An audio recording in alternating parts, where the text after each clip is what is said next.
What is up, ladies and gentlemen, but mostly you ladies out there? Thanks for clicking on another episode of Break the Silence with Cyborg. Ladies, if you're out there, please comment and try to cheer me up. It was a tough night. We just got done watching Game 4 of the NBA Finals between the Boston Celtics and the Golden State Warriors, where the Warriors tied the series up 2 games apiece, winning 107-97. I sit here right now tired, but I can't sleep. I'm hungry, but I can't eat. I'm breathing, but I'm not sure that I'm alive. And that's what the Boston Celtics have done to me. They are the biggest roller coaster that I've ever been on. And quite frankly, I'm scared of roller coasters. I choose not to ride them. But the Celtics are making me. They're forcing me to do so. And I can't get off. I'm strapped in. I'm locked in. And I'll be back on the ride for Game 5. The problem tonight, and I'm going to make a big statement here, is that I believe the Golden State Warriors won the NBA Finals tonight. And I know that it just tied the series 2-2. And I know you might say that's premature. But when I made my initial prediction, I had both teams splitting games 1 and 2, Celtics winning 3, Golden State 4, Golden State 5, Boston 6, Golden State 7. The Celtics had a golden opportunity to take a 3-1 lead tonight, and they squandered it. And not only they squandered it, and I'm going to get into this in a second, but this was truly the greatest game of Steph Curry's career, and I'm going to go over that in a second. So he kind of took it from him too. The problem, and the reason that I say that this series I think is over, is that the Celtics are not a good clutch team. They are a fantastic team when they start hot and can bury you. But they, in clutch games this year, had a negative net rating. Now, I'm not sure if you know what net rating is, but there's an offensive rating and a defensive rating. So negative basically means, you want that to be in the positive. You want to be a good team in the clutch. They were a very good team the rest of the game, but when the game's within 5 points in the final 5 minutes, they're no good. And I've always said this about the Celtics, and that's why I'm so shocked that they're here. They don't have a closer. They don't. Jason Tatum's an awesome scorer. He's not a closer. If you gave me an opportunity to have Kyrie Irving or Jason Tatum take a game winner, I don't like Kyrie. But Kyrie, I'm giving him the ball, and I'm trusting that he makes a shot. It's just how I feel. And I just think the stats back it up. Tatum's a terrible clutch shooter, unfortunately. And I'm not here to hate on Tatum. I love my guy Tatum. But I want to get in a little bit to the Steph Curry part of this because, like I had mentioned, I think this was the best game of his career. I had a debate with some people at work 2 days ago that were calling Steph undoubtedly a top 10 player all time. And I kind of pushed back. I pushed back. And the reason being, the problem with a top 10 list is that it can only have 10 guys. And a lot of people don't understand this. Most of the media doesn't understand this. Most fans don't understand this. You'll hear them say, this guy's top 10, this guy's top 10, this guy's top 10. And you're like, wait, you've said 17 guys are in your top 10. As someone who went to college, the math just doesn't add up. So when you're talking about your top 10, you got to say, is he better than Michael Jordan? Is he better than LeBron James? Is he better than Kobe? Is he better than Shaq? Is he better than Kareem? Is he better than Wilt, Oscar? All these guys, and Hakeem, Larry Bird, Magic Johnson, and I might have missed a couple. I'm just kind of spitballing here, but is Steph Curry better than all those guys? And you have to make an argument that he is. When you're debating between those guys, you have to nitpick because they're all great, but you have to decide what you prefer more. Is it raw number of rings?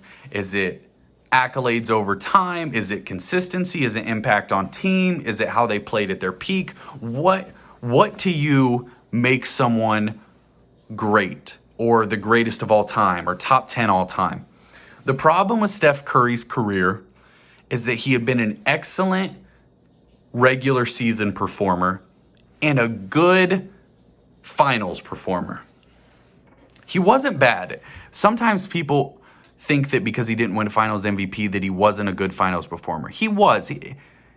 It's just the difference between Steph Curry and some of these other names that I mentioned is when you looked at Michael, when you looked at LeBron, they were great regular season players. They were better in the finals. When it got to that time, that's when they rose and shone. And Steph Curry has consistently not done that in his career until tonight. This series, he's been good. And again, I had someone text me tonight and say, Steph going for 30 tonight. That's not anything special in my opinion. Obviously, going for 30 in the finals, awesome. Like, you know, that's good. But Steph Curry, if you truly want to be transcendent and you truly want to be a top 10 player all time, I've seen LeBron score 51. I've seen Michael Jordan have unbelievable games and game winners and clutch moments. And a lot of his in the late 90s were a little lower scoring games. So, you know, a 35-point game then meant a little more than it does now.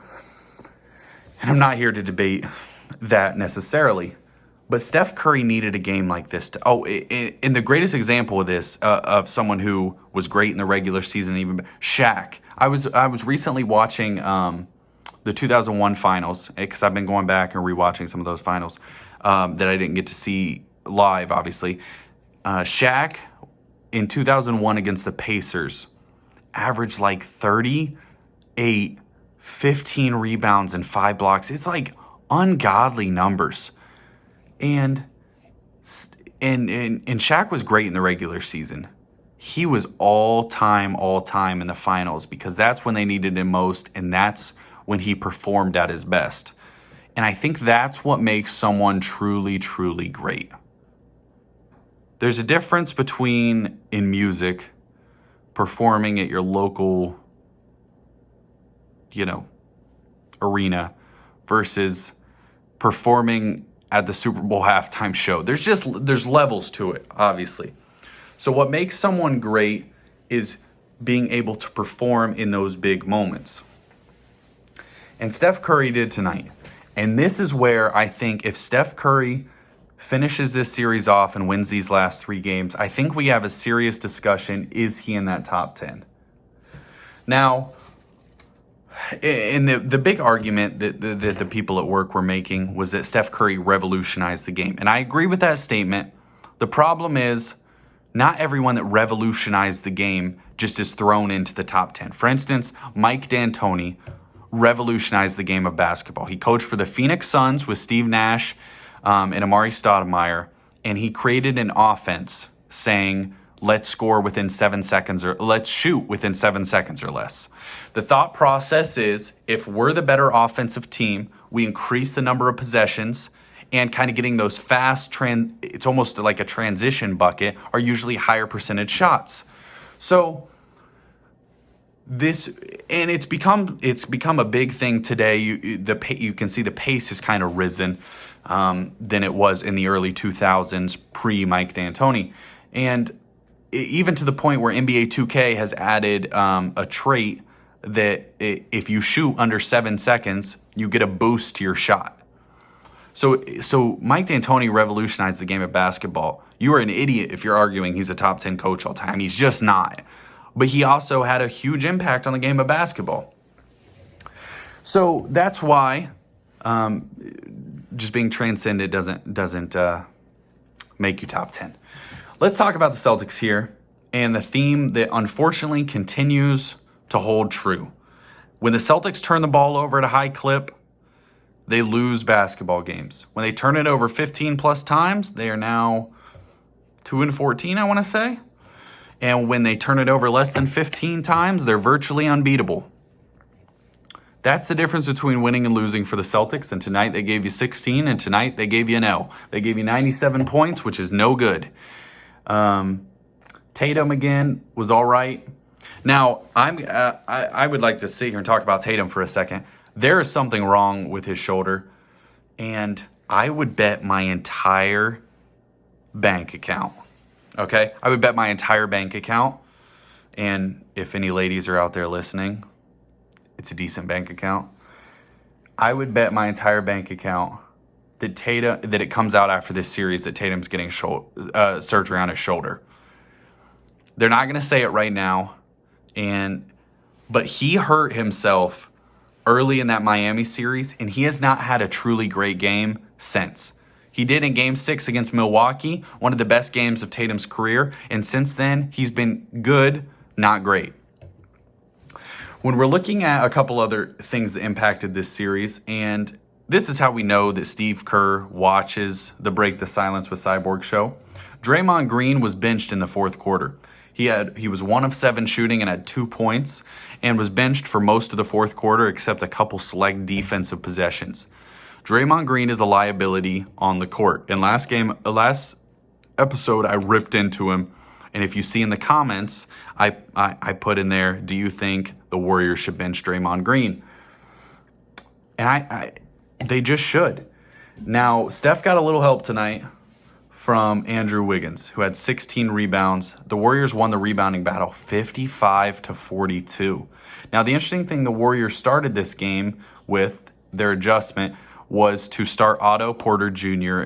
instead of Kevon Looney and have Looney come off the bench. That didn't work at all.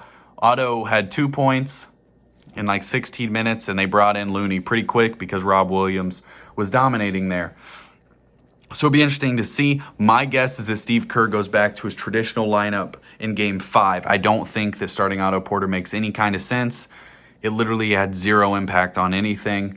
In the fourth quarter, Looney was in the game. So we move to Game 5. And like I said, my prediction is that the Warriors win that one. And I hate to say it, but I think this series is over. I think the Celtics' chance to go up 3-1 tonight was their best chance at the series. I think we'll start to see them play tight. And in big moments, I just trust Steph and Clay more than I do the Celtics. A lot of people... there was a podcast after Game 2, the Bill Simmons podcast, mentioned, should you bench Klay Thompson? And to me, the answer is an emphatic no, because when you need a big shot, give me Klay on that one.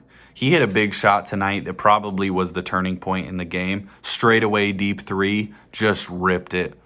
And even though he wasn't like super excellent tonight, that was a huge shot. So here we are, moving on to the next game. Celtics scored 6 points in the final 7 minutes and 32 seconds, by the way. Got some notes over here. Just a couple things I wanted to bring up. But, I mean, that's terrible. Their offense just completely stopped working. And, yeah, you give Steph a bunch of credit, but also the Celtics got to figure that out. You got to figure out how to generate quality looks that aren't bad Marcus Smart threes or Tatum isoing or turnovers or anything like that. So we'll see what the adjustments the Celtics make next game are. Tatum has got to get going if they're going to win this series, I think. He can't give you 23 points. It's just not enough. But I appreciate you tuning in. Don't forget to like and subscribe for more content. We'll be pushing more out, win, lose, or draw. Thanks for tuning in. Cyborg out.